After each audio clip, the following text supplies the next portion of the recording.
20 degrees below zero. That's when your breath freezes mid-air and your children stop shivering because their bodies have nothing left to burn. Lars Eriksson watched his 4-year-old daughter's lips turn blue in their tent on the Dakota prairie, knowing the cabin he was building would determine if his family saw spring. But his chimney was wrong. Everyone said so. Tilted at a crazy angle like a drunk's mistake, mocked by every neighbor who passed.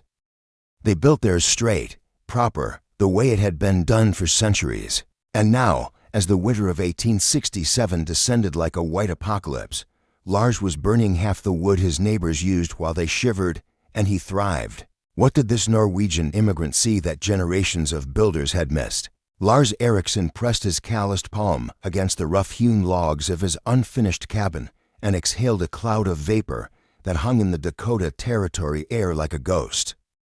October 1867 had arrived with a vengeance, and the Norwegian immigrant could already feel winter's teeth in the wind that swept across the endless prairie. He was 32 years old, 10 years removed from the fjords of his homeland, and carrying the weight of impossible decisions on shoulders that had grown broader from frontier labor. Behind him, his wife Ingrid emerged from their canvas tent, their temporary shelter that flapped violently in the gusts. She carried their daughter Astrid, just 4 years old, bundled in every blanket they owned. Their son Eric, barely 7, clung to his mother's skirt with fingers already reddened from the cold. Ingrid's blue eyes met Lars's, and in that glance lived a conversation they'd had a dozen times without words. Will we survive this winter? The settlement stretched before them in a ragged line of half-built cabins and desperate hope. 15 families, mostly Scandinavian immigrants like themselves, had claimed homesteads along the James River Valley, drawn by government promises of free land and new beginnings. What those promises hadn't mentioned was the wind that never stopped, the isolation that pressed down like a physical weight, or the winters that killed the unprepared with casual efficiency. Lars's neighbor, Johan Schmidt, hammered nails into his own cabin 100 yards to the east. The German immigrant had arrived a full month before Lars, and considered himself an authority on frontier construction. His cabin was nearly complete, Chimney standing proud and straight against the gray sky, exactly perpendicular to the roof as tradition dictated. Johan had made it clear he thought Lars was working too slowly, too carefully, measuring and remeasuring angles that didn't need measuring. "You think too much, Norwegian," Johan had shouted across the distance just yesterday. "A chimney goes straight up. This is how it's always been done." Lars had nodded politely, hiding the calculations racing through his mind. He'd spent the previous winter in a sod house 40 miles south, where he'd worked as a hired hand for a family that had lost their father to pneumonia. He'd watched that widow and her children huddle around a traditional fireplace, burning through their entire winter wood supply by February and still shivering. He'd seen the heat escape up that straight chimney like water through a sieve, warming the sky instead of the living. That night, lying awake in the tent while his family slept, Lars had sketched designs by candlelight in the margins of his Bible. He'd studied the smoke from their campfire, watching how it moved, how it lingered when trapped, how it carried heat. An idea had formed, audacious and untested, born from observation and desperation. His chimney wouldn't stand straight.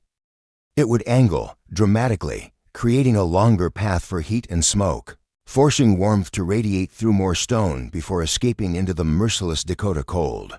It was a gamble, and Lars Eriksson was betting his family's lives on it. The first snow arrived on October 23rd, fat flakes that accumulated with alarming speed. Lars worked with renewed urgency, his hands moving with practiced precision as he laid the stones for his chimney. But this wasn't ordinary masonry. Each stone was positioned to create that critical angle, 47 degrees from vertical, a number Lars had arrived at through careful observation and what he hoped was sound reasoning. Thomas Brennan, an Irish homesteader whose cabin stood to the west, stopped by with his son Patrick. Thomas watched Lars work for several minutes, his weathered face creasing into a frown. "Lars, me friend, I'm not understanding what you're doing there," Thomas said, his brogue thick with concern. "That chimney's leaning like a drunk on Saturday night." Lars set down his trowel and stood, wiping stone dust from his hands. "It's intentional, Thomas. The angle will keep the heat inside longer. The smoke will travel further through the stone, warming it, and the stone will warm the cabin." Patrick, a gangly 15-year-old, laughed outright. "That's the craziest thing I ever heard. My DA's got our chimney straight as an arrow, same as everyone. You're building it wrong." Thomas silenced his son with a look, but couldn't hide his own skepticism. "Lars, I respect that you're trying to be clever, but there's a reason chimneys been built the same way for hundreds of years. You're risking a chimney fire, or worse, having the whole thing collapse inward. That angle looks unstable." "I've calculated the weight distribution," Lars replied quietly. "It will hold." "Calculated," Thomas repeated, shaking his head. "You can't calculate your way out of a Dakota winter, friend. You need solid construction and common sense." Word spread quickly through the small settlement. By the time Lars finished the exterior stonework 3 days later, he'd become the subject of considerable discussion. Margaret Fletcher, the school teacher who held classes in her cabin, mentioned it to her students as an example of what happens when book learning isn't tempered with practical experience. Johann Schmidt told anyone who'd listen that the Norwegian was too stubborn to accept advice. From those who knew better, Ingrid felt the social isolation most acutely. When she walked to the communal well, conversations would quiet, then resume in whispers after she passed. Anna Schmidt, Johann's wife, had been friendly before, but now offered only tight-lipped nods. Even Thomas's wife, Mary, who was generally kind, seemed worried that Lars's foolishness might somehow be contagious. "They think you're mad," Ingrid said one evening as they lay in their tent, the children asleep between them. Outside, November wind howled across the prairie with a sound like wolves. "They think we'll freeze because of your crazy chimney." "Do you think I'm mad?" Lars asked. Ingrid was quiet for a long moment. "I think you see things others don't. I think you're trying to keep us alive. But Lars, if you're wrong..." "If I'm wrong, we'll burn more wood," he said, with more confidence than he felt. "But if I'm right, Ingrid, we might actually make it through this winter with wood to spare." The cabin was completed by mid-November. Lars moved his family from the tent into the small structure with its odd, angled chimney that seemed to lean like a tree bent by constant wind. He'd built a fireplace at the chimney's base, larger than typical, with a design that allowed for maximum heat radiation into the room before the smoke began its long, angular journey up and out. The first fire he lit, the entire settlement seemed to be watching. The winter of 1867 to 1868 arrived with biblical fury. By December, temperatures had plummeted to 20 below zero, and that was before accounting for the wind that turned exposed skin to frostbite in minutes. The Dakota Territory became a white hell, where survival was measured in cords of firewood and the thickness of cabin walls. Lars's chimney worked better than he'd dared hope.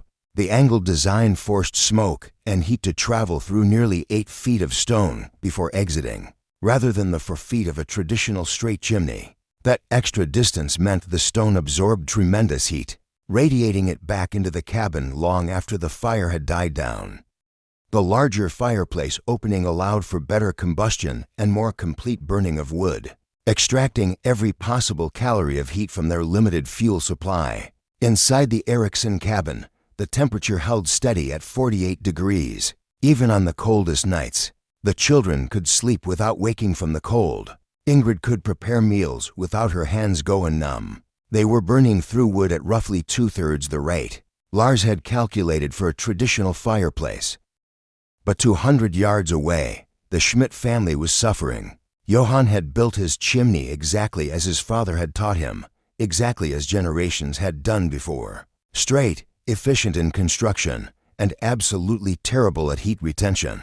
Despite burning wood constantly, their cabin hovered around 30 degrees. At night, water in their bucket froze solid. Little Klaus, their youngest, had developed a persistent cough that rattled in his chest like stones in a tin can. Johann's pride prevented him from acknowledging the obvious. When he encountered Lars at the communal woodpile, he turned his back without speaking. But Anna Schmidt was a mother before she was proud. On a particularly brutal evening in late December, she appeared at Lars's door, her face raw from the cold and something else, something like desperation. "Ingrid," she said, her voice barely above a whisper, "Klaus is very sick. The cold. We can't get the cabin warm enough." Johann burns wood all night, but still. Ingrid brought her inside immediately. The contrast must have been shocking. Anna stood in the Eriksson cabin, feeling warmth that seemed impossible, while her own family huddled under every blanket they owned in a cabin that felt more like an icehouse. "How?" Anna asked simply, looking at the angled chimney with something like wonder. "Everyone said it was crazy," Johann said. "Lars studied it," Ingrid said gently. "He thought differently about how heat moves." Lars, who'd been adding wood to the fire, turned to face Anna. "Bring Klaus here," he said. "Tonight. Your whole family. There's room enough." Anna's eyes filled with tears. Johann would never. His pride. "Then just you and the children," Lars replied. "A mother's duty is to her children, not to her husband's pride. Klaus needs warmth, and we have it to give." Anna returned an hour later with her 3 children, including Klaus wrapped in blankets and shivering violently despite them. She left Johann in their frozen cabin, unable or unwilling to swallow his pride. The Schmidt children huddled near the Eriksson fireplace, and within an hour, color had returned to their faces. Klaus's shivering subsided. He fell asleep in actual warmth for the first time in weeks. Johann appeared at dawn, his face a mask of conflicting emotions. He looked at his children sleeping peacefully in the warmth of his neighbor's cabin, warmed by the crazy chimney he'd mocked. He looked at Lars, who met his gaze steadily, without triumph or judgment. "I was wrong," Johann said finally, the words seeming to physically pain him. "Your chimney, it works." "It works," Lars agreed simply. Would you show me how you build it?" Lars nodded. "When spring comes, we'll rebuild yours together." January brought even colder temperatures, but it also brought something unexpected: visitors. Thomas Brennan was the first to knock on Lars's door, not to mock but to study. He spent an hour examining the chimney's construction, asking questions about angles and stone placement, about heat retention and smoke flow. "I've been burning twice the wood you have," Thomas admitted, "and my family's still cold." "I thought you were a fool, Lars. Turns out I'm the fool for not listening." By February, the Eriksson cabin had become a pilgrimage site. Homesteaders from across the settlement, and even from neighboring claims miles away, came to see the chimney that defied convention and defeated winter. Lars found himself explaining the principles repeatedly: how the angled path increased the stone's exposure to heat, how the larger fireplace allowed for more complete combustion, how the entire system worked as a heat battery, absorbing warmth during burning and releasing it slowly for hours afterward. Margaret Fletcher, the school teacher who'd once used Lars's chimney as an example of foolishness, now brought her students to see it as a lesson in innovation and scientific thinking. "This is what happens," she told her class of frontier children, "when someone observes carefully, thinks independently, and has the courage to try something new, even when everyone says it's wrong." But the real vindication came from survival statistics in a normal Dakota winter. It was expected that 10 to 15% of homesteaders, particularly children and elderly, wouldn't survive until spring. Pneumonia, hypothermia, and simple cold-related illnesses were considered inevitable tragedies. But that winter, in the small cluster of cabins round Lars's homestead, only one elderly man succumbed to illness, and his death was attributed to existing heart problems rather than cold. The families who'd adopted Lars's design, or who'd spent time in the warmth of his cabin during the worst cold snaps, fared dramatically better. Children stayed healthier. Adults maintained their strength. Wood supplies lasted longer, meaning less desperate foraging in deadly cold. Dr. William Hayes, who rode a circuit through frontier settlements providing medical care, took particular interest. He was a man of science, trained in Boston before the war, and he recognized innovation when he saw it. He measured temperatures in various cabins, documented wood consumption rates, and compiled health statistics. "Mr. Eriksson," he said during a visit in late February, "your chimney design represents a significant advancement in frontier architecture. I'm writing a report for the territorial government. With your permission, I'd like to include detailed diagrams and recommend your design be shared. With incoming settlers, Lars felt overwhelmed. He'd simply been trying to keep his family alive. The idea that his desperate innovation might help others, might save lives beyond his own cabin walls, was humbling and profound. Of course, he said, if it can help others survive these winters, then share it freely. Dr. Hayes smiled.